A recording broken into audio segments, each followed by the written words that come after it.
Hi, we're Halftone Gaming. I'm Kyle. And I'm Mike. We're the co-creators of Blood Dome 99. We played over 50 Next Fest demos and ranked them on quality, originality, vibe, and how excited we are for the full release. These are our top 10 demos from Next Fest October 2024.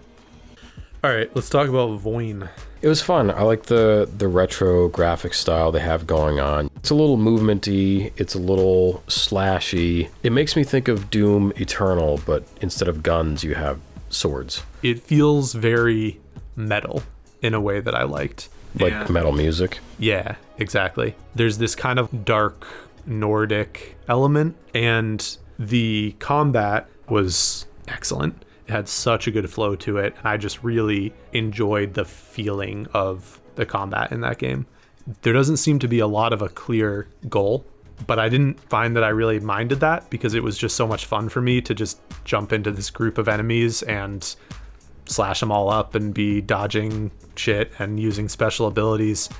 I just found it it had that like flowy feeling where I just kind of got into a zone while I was playing it. I think they were really conscious of, as we say, the rule of cool. You don't take fall damage. And in fact, if you fall a really long way, it's going to make a big shockwave. They just decided, fall damage, not cool. Mohrta is a first-person shooter. It's on the GZ Doom engine, and the level design is really creative and imaginative.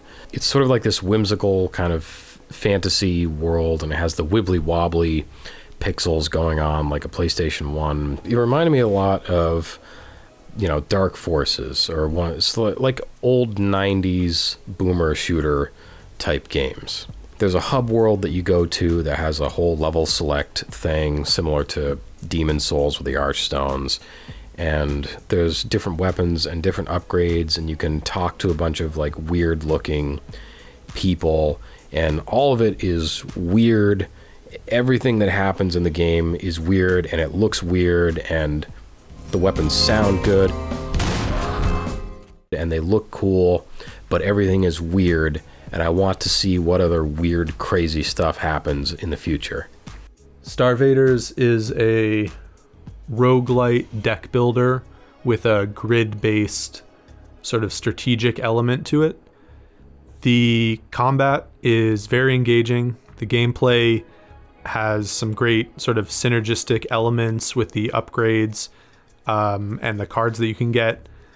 And overall, just very excited to see how this kind of builds into a full game, because there were only a few levels that were playable in the demo. So Sulfur is a roguelike first-person shooter similar to Doom in the sense that the enemies are sort of 2D sprites, but they're all very stylish. There's like no shading going on. Everything is very flat colored, and you go through and it's like somebody's just drawing everything in front of you. The weapons, the animations feel very smooth. The sound effects for the guns are very fun and chunky feeling. There's a lot of different weapons, and they're all very expensive, so I didn't get to try that many of them. But it has that sort of meta game progression of if you leave the run at any time, you can sort of save and store the stuff that you have on you. You can go back in with whatever you want that you've taken out before. There's some shops on the outside, and there's some NPCs on the outside you can talk to. It is randomly generated, all this stuff, so every run will be a little bit different. Dot Defense is a game that kind of reimagines Advance Wars as a real-time strategy game. The game has an auto battler element to it, so you don't directly control your troops. You can kind of draw paths that your troops will automatically follow, but most of the game is creating buildings, gun emplacements, and factories which produce troops, and then kind of vaguely telling them where they should go. So it's a lot more about the resource management and taking territories to get additional resources and additional gun emplacements. Butcher's Creek. I want to say it's like Condemned, that old 360 game, with kind of the vibe of Manhunt. Yeah, Butcher's Creek is very irreverent. There is no need for heroics in this game. It's a game that basically proclaims that the sinners of the world have created a giant mass, and you go there because you want snuff films. Your only reason you're there is because you're just as fucked up as everybody else. It's a little spooky in the sense that everything is dark and dingy. You can't see anything at all. You're ripping pipes off walls to beat these guys up. You're just beating them up, and you're taking pictures of the blood stains that you leave behind to heal you, and nobody's good. Everyone's bad. I want to play more of it. Yeah, it's all about pushing people's buttons and doing things that will probably make a lot of people a little bit uncomfortable.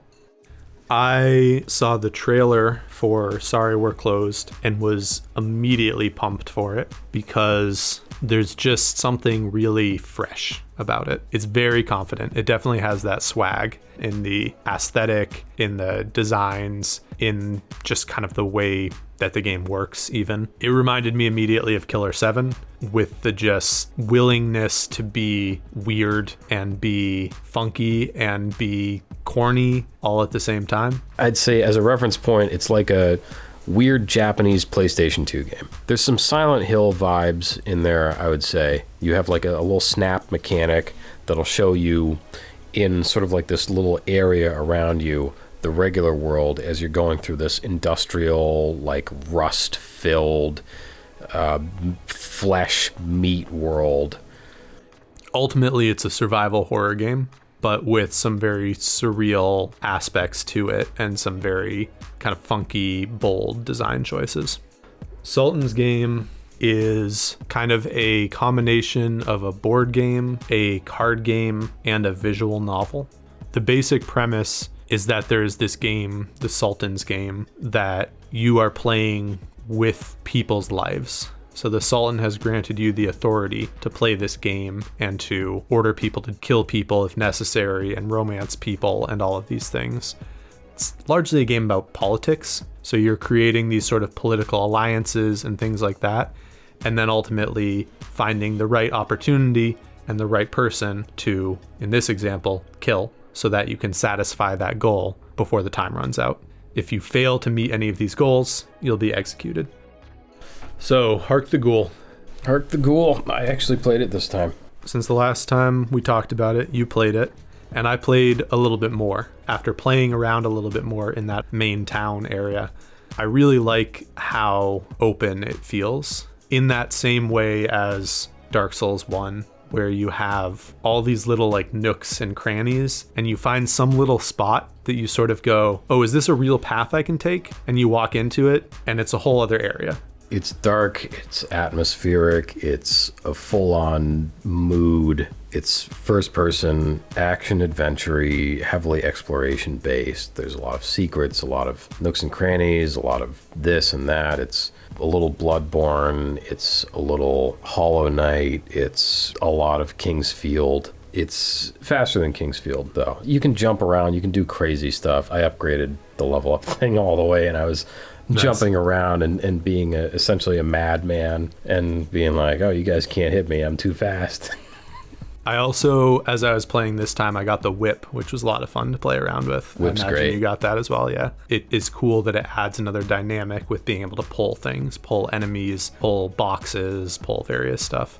Another thing I was noticing is the music is fantastic. The music in that rainy city really, really sets the mood. Tell me about Keep Driving. So I think the thing that's really strong in Keep Driving is this feeling like you're on a summer road trip. It's got really nice pixel art, nice sort of like garage rock music going on.